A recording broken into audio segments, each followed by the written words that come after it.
Welcome home, sir. You need to pay attention to control the time today. With every passing hour, I remind you once. Enjoy your time, sir.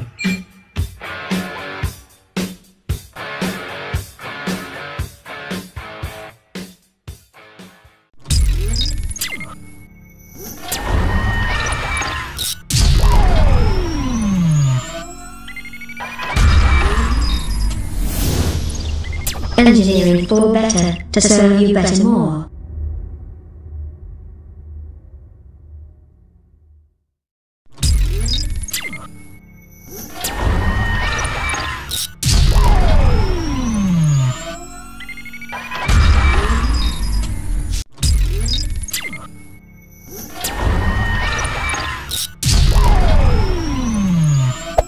Hey there.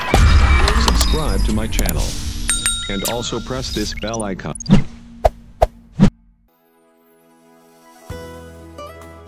Sistem utilitas MEP Mechanical Electrical Plumbing dalam aspek perancangan arsitektur bangunan tinggi. Sebelum kita masuk ke pembahasan Mechanical Electrical Plumbing atau utilitas itu sendiri, terlebih dahulu kami akan jelaskan sekilas mengenai sistem bangunan tinggi. Jadi pertama, terkait dengan aspek bangunan tinggi itu sendiri terdapat beberapa faktor atau aspek.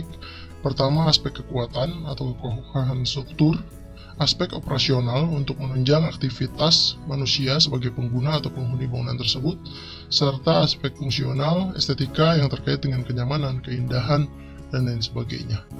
Kalau kita ibaratkan dalam anatomi tubuh manusia, maka aspek kekuatan atau kekokohan struktur itu diibaratkan seperti tulang dan persendian pada tubuh manusia. Nah, dalam sistem bangunan tinggi itu sendiri, tulang atau persendian diibaratkan menjadi sebuah sistem struktur.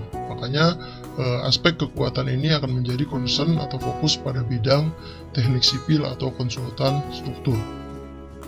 Sementara aspek operasional untuk menunjang aktivitas manusia, kita ibaratkan dalam anatomi tubuh manusia ialah saluran pencernaan, pernafasan, dan peredaran darah, di mana itulah yang menunjang fungsi tubuh dari manusia. Maka dalam sistem bangunan tinggi ini disebut sebagai sistem MEP atau diibaratkan sebagai sistem utilitas MEP Mechanical Electrical Plumbing.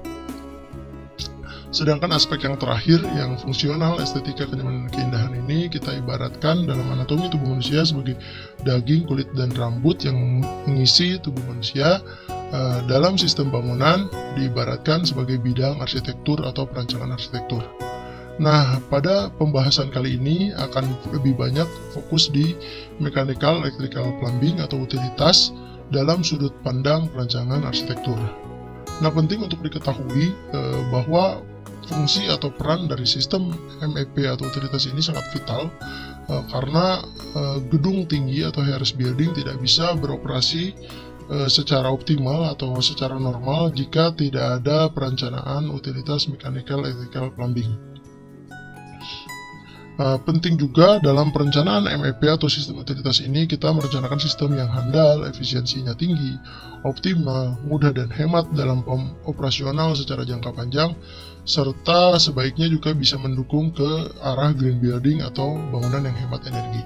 Mengingat pada high-rise building atau bangunan tinggi ini nilai investasinya tinggi dan akan dioperasionalkan secara jangka panjang, sehingga aspek-aspek Mechanical Electrical Plumbing atau utilitas ini menjadi aspek yang sangat penting atau vital. Nah, namun kalau kita ibaratkan dalam sebuah sistem, maka ketiga sistem ini baik struktur, MEP atau utilitas, dan arsitektur ini ialah sebuah sistem yang saling terintegrasi dan saling melengkapi serta tidak terpisahkan antara satu dengan yang lainnya. Jadi ketiga-tiganya merupakan bagian yang sangat penting. Oke, kita masuk ke sistem utilitas bangunan tinggi itu sendiri. Jadi dibagi menjadi beberapa bagian untuk utilitas atau Mechanical Electrical Plumbing pada bangunan tinggi.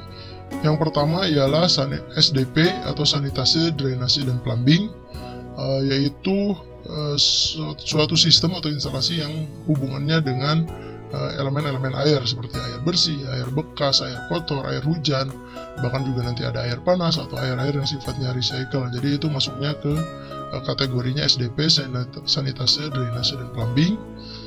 Terus bagian kedua ialah PK atau proteksi dan pemadaman kebakaran. Ini yang hubungannya dengan penyelamat proteksi dan pemadaman kebakaran pada gedung jika terjadi kondisi darurat. Jadi nanti kita akan berbicara mengenai hidran, sprinkler, fire alarm, fire lift, dan lain sebagainya. Bagian ketiga terkait TUG atau tata udara gedung yang hubungannya dengan pengkondisian udara pada suatu bangunan tinggi. Jadi nanti kita akan berbicara mengenai AC atau air conditioning, ada exhaust, ada fan, dan lain sebagainya. Terus yang bagian keempat ialah TDG atau transportasi dalam gedung yang sifatnya ialah pergerakan manusia. Jadi nanti kita akan berbicara terkait lift, eskalator, dan lain sebagainya, karena seluruh bangunan tinggi ya tentunya pasti ada lift gitu. Tidak mungkin pada bangunan tinggi kita berjalan pakai tangga gitu. Terus bagian kelima ada mengenai elektrikal, disebutnya listrik arus kuat, simbolnya EL atau LAK. Nah ini nanti yang sifatnya kelistrikan mulai dari penerangan, stop kontak, daya listrik, trafo, genset, dan lain sebagainya. Terus yang bagian terakhir ialah sifatnya elektronik atau sistem elektronik yang sifatnya listrik arus lemah. Jadi biasanya disingkat ELC atau LAL, listrik arus lemah. Jadi nanti yang akan dibahas adalah mengenai CCTV, tata suara, MATV, internet atau data, telepon, akses, dan lain sebagainya.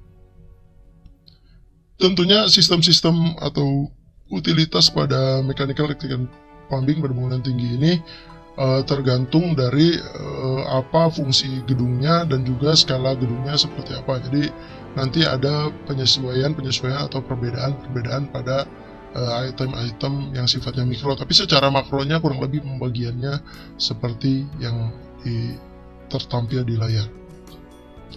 Kalau kita ilustrasikan dalam sebuah gedung high-rise, maka sistem MEP ini misalnya terkait SDP, sanitasi, drainase, plumbing, maka nanti kita sebagai arsitek harus memahami ada beberapa elemen atau instalasi yang harus disediakan pada gedung tersebut.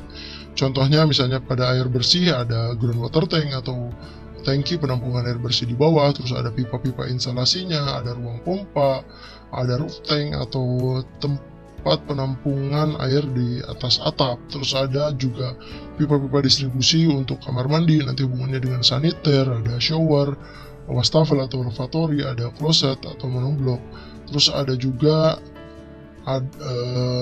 instalasi air kotor dari kloset tadi misalnya didistribusikan atau disalurkan ke septic tank atau sewage treatment plant pada bangunan tinggi disebutnya, atau pengolahan limbah air kotor dan air bekas, dan juga pipa-pipa air bekas dari area shower, dari wastafel juga disalurkan nanti ke sana.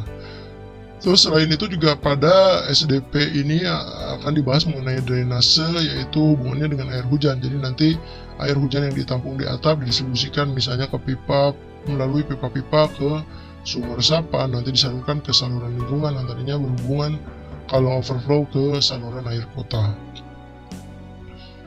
Terus juga air-air dari area balkon, biasanya air hujan ini juga akan disalurkan ke sistem instalasi air hujan. Selanjutnya terkait PK atau pemadam kebakaran dan proteksi kebakaran. Jadi dari groundwater tank atau penampungan air itu nanti ada alokasi khusus untuk pemadaman kebakaran. Jadi juga ada pompanya tersendiri, terus didistribusikan ke hidran dan juga sprinkler pada gedung untuk kondisi darurat jika terjadi kebakaran. Jadi ini airnya bertekanan, beda dengan tadi air bersih bisa pakainya gravitasi. Terus juga terkait dengan tata udara gedung atau pengondisian udara pada gedung, ada AC biasanya yang standar itu pada apartemen ada AC split, ada AC-nya, ada outdoor AC-nya, penempatannya bagaimana, jalur-jalur instalasinya seperti apa, kebutuhannya bagaimana. Terus juga pada fungsi-fungsi tertentu seperti perkantoran atau komersial atau mall ada AC sentral, di mana penempatan outdoor AC-nya biasanya lebih banyak, bisa ditaruh di atas atap, instalasinya bagaimana, penyalurannya seperti apa. Terus juga terkait dengan selain pengkondisian udara untuk menyejukkan atau mendinginkan ruangan, ada juga instalasi untuk pembuangan udara panas. Jadi seperti dari pantry atau kitchen nanti ada istilahnya exhaust yang dibuang nanti keluar ke udara bebas, misalnya jalur-jalurnya seperti apa. Terus juga pembuangan udara pada area basement, misalnya adanya parkir kendaraan, jadi pembuangan seperti apa, atau dari ruang-ruang MEP yang seperti ruang pompa atau ruang genset yang akan menimbulkan panas, maka itu juga udaranya harus dikondisikan atau didistribusikan keluar. Itu masuknya ke tata udara gedung. Lanjut ke transportasi dalam gedung, TDG ini ya hubungannya dengan pergerakan manusia. Jadi nanti kita akan berbicara mengenai perencanaan sistem eskalator dan juga elevator atau lift. Terus masuk ke listrik arus kuat atau sistem elektrikal. Jadi nanti yang akan dibahas adalah mulai dari listrik dari gardu PLN masuk ke trafo, terus didistribusikan ke panel-panel tergantung lantai dan fungsi-fungsi ruangannya, nanti didistribusikan lagi ke penerangan, ke stop kontak. Intinya semua elemen atau peralatan elektrikal yang membutuhkan listrik tentunya nanti berhubungan dengan listrik arus kuat atau elektrikal itu sendiri. Nah, berhubung juga pada high-rise building harus selalu terbackup listriknya, tidak boleh mati sama sekali. Maka perlu juga direncanakan genset, jadi nanti juga akan dibahas mengenai genset sebagai backup kelistrikan atau energi jika ada pemadaman dari PLN gitu. Terus selain elektrikal, yang terakhir ialah sistem elektronik atau listrik arus lemah. Jadi nanti ada semacam server atau ruang kontrol yang akan memonitor berbagai item elektronik. Apa saja yang ada di sistem elektronik itu nanti akan dibahas adalah macam-macam ya, cukup banyak, mulai dari nanti mungkin akses card, ada mengenai data atau internet, terus ada sistem alarm, ada sistem tata suara, ada sistem CCTV atau pemantauan security, dan juga terkait dengan TV kabel atau MATV. Jadi ini juga sangat banyak ya. Jadi sistem elektronik ini sangat tergantung dari fungsi gedung dan kelas atau grade gedung itu sendiri. Jadi variasinya sangat beragam, bahkan sekarang sudah banyak gedung yang menggunakan smart building, pakai sistem bus dan lain sebagainya. Itu kurang lebih gambaran awal mengenai nanti sistem MEP apa saja yang akan dibahas per bagian-bagiannya. Tentunya nanti kami akan menyampaikan masing-masing di tiap pembahasan tersebut secara lebih detail, namun hanya dari sudut pandang arsitektur saja.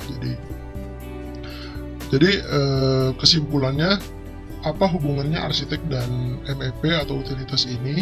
Jadi dalam hal perencanaan arsitektur, apa saja yang harus kita pahami? Pertama ialah intinya arsitek harus memiliki pemahaman tentang sistem MEP secara umum. Jadi instalasi apa saja yang dibutuhkan pada gedung tersebut sesuai dengan fungsi dan skala bangunannya itu sendiri. Jadi tidak harus terlalu detail, tapi paling tidak memahami secara umum instalasinya. Yang kedua, merencanakan penempatan areanya. Jadi misalnya tadi berbicara mengenai ruang-ruang MEP atau kebutuhan ruangnya bagaimana, kita menginformasikan bahwa kita juga harus mengetahui misalnya groundwater tank biasanya ditaruh di bawah, terus roof tank di atap, dan lain sebagainya. Penempatannya kita yang mengarahkan. Mengapa arsitek harus mengarahkan?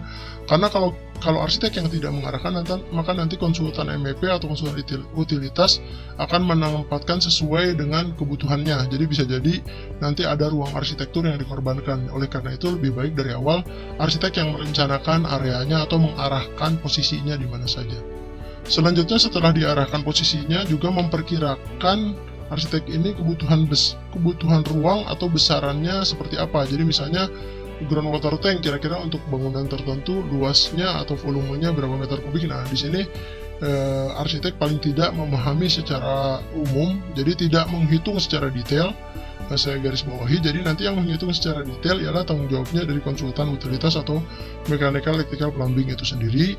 Tapi arsitek paling tidak mengetahui perkiraan kisaran kasarnya, ukurannya kurang lebih sekian meter persegi atau sekian meter kubik. Jadi kalaupun nanti ada perbedaan dengan konsultan MEP, tentunya pasti ada perbedaan nanti, tapi tidak terlalu banyak dari perencanaan arsitektur yang dikorbankan. Karena biasanya kalau dalam perencanaan itu ya kebutuhan MEP itu kan benar-benar harus dipenuhi gitu, mandatori. Tapi nanti biasanya karena arsitektur pada pembangunannya bisa masuk belakangan, cenderung arsitektur yang akan dikorbankan. Makanya oleh karena itu lebih baik dari awal kita rencanakan dulu untuk menghindari ketidaksinkronan antara crossing atau perbedaan disiplin ilmu tersebut dan tidak ada yang dikorbankan di kemudian hari.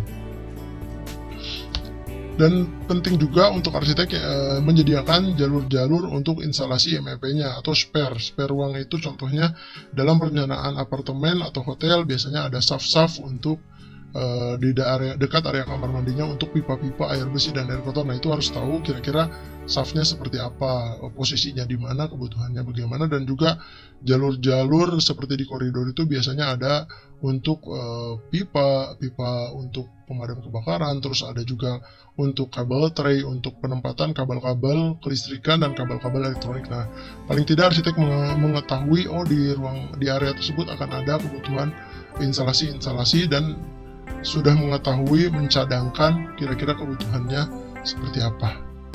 Jadi demikian materi pendahuluan terkait utilitas atau mechanical electrical plumbing pada bangunan tinggi, tentunya dalam sudut pandang arsitektur. Nanti akan dijelaskan per subbagiannya. Terima kasih banyak, mudah-mudahan bermanfaat.